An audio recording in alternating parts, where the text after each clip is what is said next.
কথাগুলো শুনতে খারাপ লাগলেও একটু টাইম নষ্ট করে শুনুন। যদি সুখ পেতে চান তাহলে দিনে ঘুমাবেন না, যদি শান্তি পেতে চান তবে রাত জাগবেন না, যদি সম্মান পেতে চান তাহলে প্রয়োজনের অতিরিক্ত বকবকানি বন্ধ করুন, আর যদি জ্ঞান অর্জন করতে চান তাহলে অনেক অনেক বই পড়ুন, আর যদি প্রেম চান তাহলে আপন মানুষকে কখনো দূরে যেতে দেবেন না, আর যদি সম্পদ অর্জন করতে চান তাহলে আমি বলবো অলসতাকে দূরে ঠেলে দিন, আর যদি ভরসার যোগ্য কারু হতে চাও তাহলে তো আমি বলবো সৃষ্টিকর্তাকে ছাড়বেন না।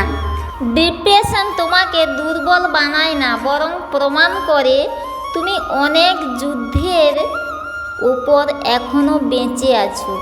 নিজের প্রতি একটু মায়া দেখাও, তুমি তোমার সবচেয়ে বড় সাহস।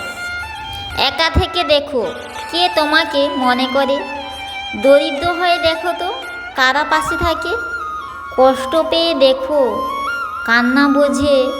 কান্না বোঝার তোমার নীরবতা বোঝার লোককে, ভুল করে দেখো কে ক্ষমা করে, সফল হয়ে দেখো কে খুশি হয়, কিছু না বলে দেখো কে বুঝতে পারে, না চেয়ে দেখো কে দিতে জানে, দূরে গিয়ে দেখো কে তোমার খোঁজ রাখে। এইসব কথা বলার কারণ হচ্ছে, শুনুন, এখনকার দিনে কেউ কারণ নয়। দিতে পারলে সবার কাছেই ভালো, আর না দিতে পারলে সবার কাছেই খারাপ। দুঃখ কখনো অন্যর কাছে প্রকাশ করতে নেই, সবাই মজা নেবে, সুযোগ পেলে উপহাস করবে, আর সময় মতো ঠিক জায়গায় আঘাত দেবে।